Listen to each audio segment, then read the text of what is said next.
Have you noticed that a lot of people seem to have anxiety and fear these days? Do you feel like you're being encouraged to have more anxiety and fear? When I look at the search results on the internet and social media, I'm seeing so many things in the news and so forth where people are saying, here's why you need to be worried. Here's why you need to panic right now. And so the message is going out. And have you noticed that if anyone has a message that runs counter to that, such as, here's why you should stay calm and relax, then that message is relegated to a position that doesn't show up at the top. It's certainly not the most popular result right now. I believe that we as human beings can resist this command or this suggestion that's being given to us to have anxiety and fear. And by doing so, we can become a part of the positive solution to any challenge that we may face. Because it's long since been proven that even a slight amount of anxiety or fear will shut down the functioning of the frontal lobes of the brain, making it almost impossible to think clearly or to make wise decisions. And not just in thinking, but in physical performance, in sports and athletics. It's been proven that remaining in a calm state can enhance any performance of any activity. Let me ask you this.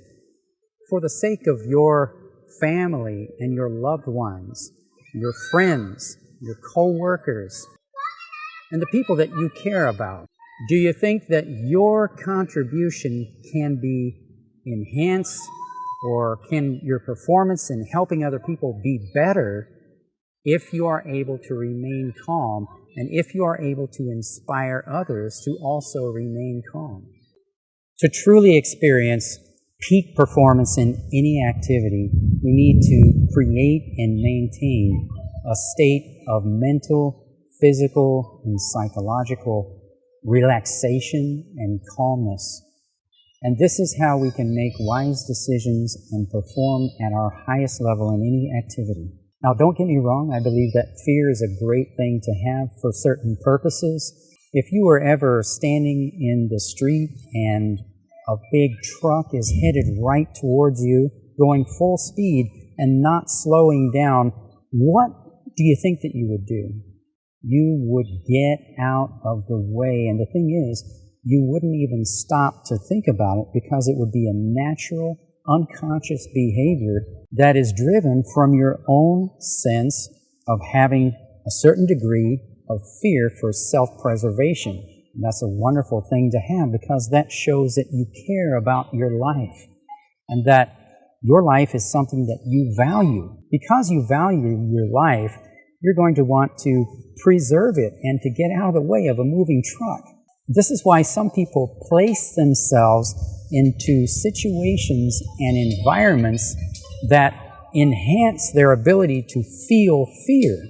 There are business training boot camps where people go to learn business and put themselves into situations where they're tried with extra motivation, sometimes having fear for their life to see what it's like in a life or death situation. How would you react? When people enlist in the military, they go to military boot camp, and what happens is when they arrive at boot camp and they get off the bus or whatever transportation they use to get to their final destination of being officially arriving at boot camp, they are immediately confronted by drill sergeants who are trained to fulfill the purpose of instilling fear and discipline in all the new recruits. And because of that, the new recruits are able to do things that they weren't able to do before. When they were back home, sitting on the couch, watching TV, they weren't able to do these things. But because they had this fear and discipline, they were able to accomplish amazing things. And when they get back, people are amazed and they think, you have really changed. Their whole demeanor is different once they have been through this type of training, especially training like in the Marine Corps. So we have this wonderful thing that is built into our nervous system and our brain, and it's called fear, and it serves a wonderful purpose. But once we learn the lessons in life that we need to learn, do we need to continue to live our whole life in a state of fear? Like, for instance, when a child puts his hand on a hot stove, he quickly learns that causes pain, and you don't want to do that again. But after you learn that lesson, does that child need to live their whole life in a state of constant phobia and create in their minds all kinds of ways where they might end up putting their hand on a stove and then experiencing that pain again and being incapacitated to the point that they can't even perform, they can't think, and they can't perform physically? Of course, that doesn't serve anyone. Often we go through challenges in life and we experience things that cause fear, and then we may realize that we really didn't have motivation to do a certain thing until we got the associated fear that we need to really get us to be motivated. So because of that, fear is a great motivating factor. And once you learn whatever lesson it is that you need to learn, then you should be able to just drop the fear and continue to live your life without being incapacitated by it. Can a person maintain 100% motivation without even having fear? Absolutely, it is possible.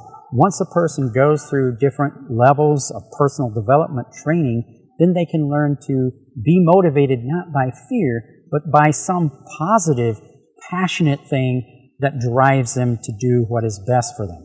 There are many different methods for helping people to overcome anxiety and fear, and they're all excellent. EFT, tapping, practicing yoga and qigong, and approaching anxiety from a psychological point of view using NLP, cognitive behavior therapy, and all the other many methods that are part of those psychological practices. But there is one thing that any person can instantly do and is free to every person on the planet, and you can take control of it right now by learning to take control of your breath. So what happens when a person has anxiety? Like, for instance, just watch what happens with me, because I have a little bit of anxiety just from making a video or for public speaking. So what happens when a person has anxiety is that the breathing almost comes to a stop, and your breathing is very shallow and erratic. So if you ever feel any anxiety or fear, just notice what's happening in your abdomen and with your breathing. You will see that you may have tensed up your abdomen, and then you're not breathing completely, and you're holding yourself still so that your breathing is just shallow and erratic. So the first thing you would want to learn to do is to just stop and take a deep breath into your abdomen.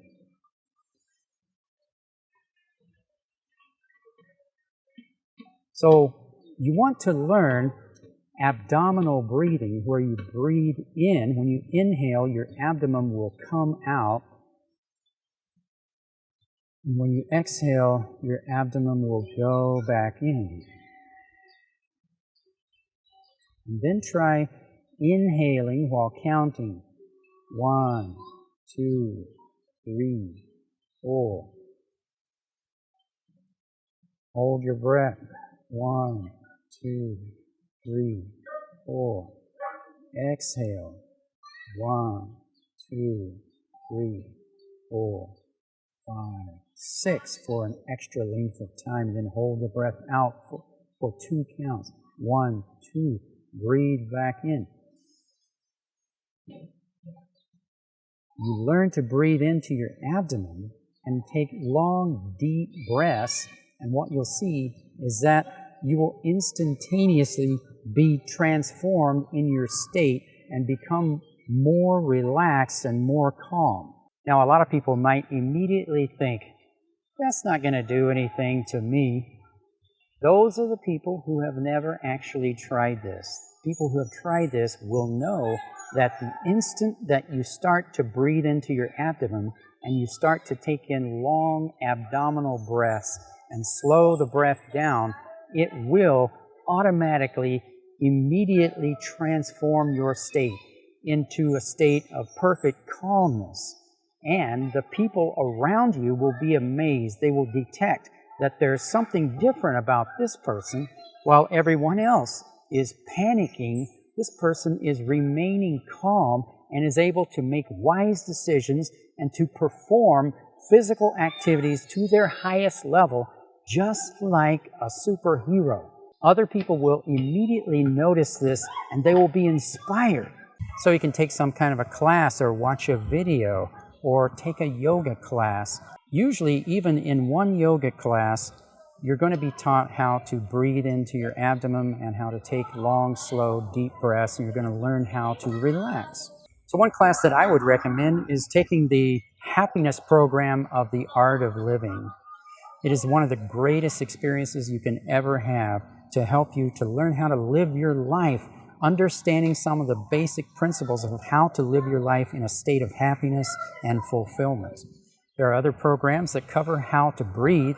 The Iceman, Wimhof program, tummo breathing, pranic healing, just taking a basic yoga class or a qigong class, even taking sports training or Pilates, it will probably give you some kind of a breathing training that will improve your breathing.